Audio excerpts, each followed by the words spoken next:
人生路上有好多目標。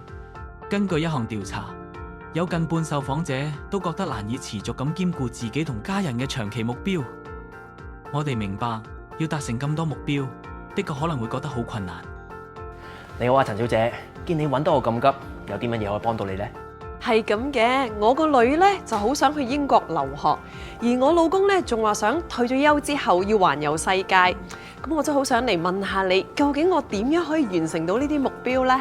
原來係咁，恒生咧有好多客戶同陳小姐你一樣，都有咁樣嘅需要嘅。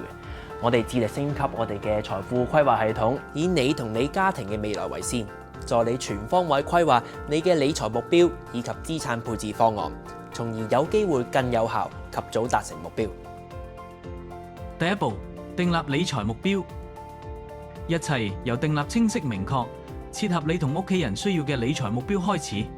我哋嘅客戶經理會了解你嘅財務狀況以及家庭理財需要，從而協助你訂立目標同睇清所需嘅目標金額。咁而家我同個目標距離幾遠呢？問得好。第二步，綁定目標同分析差距。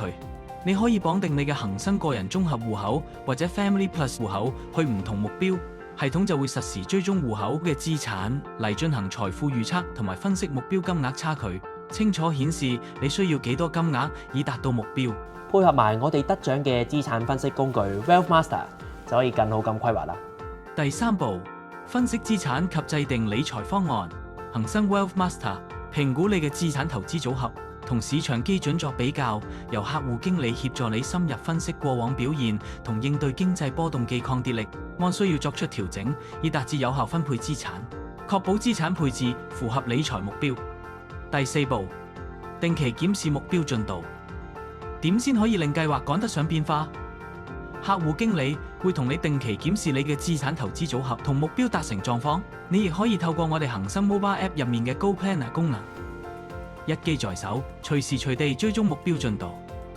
之前呢，我仲覺得理財規劃咧係好繁複㗎，再加上呢一個屋企咧有好多財務要處理。啱啱聽完呢有呢4個步驟，再加埋 Jason 你哋專業嘅團隊，我真係輕鬆晒啦。不如我哋睇下咧，你供囡囡去英國升學個目標差距仲有幾多先？嗱，再睇下我哋多元化嘅理財產品，幫唔幫到你調整資產組合啊？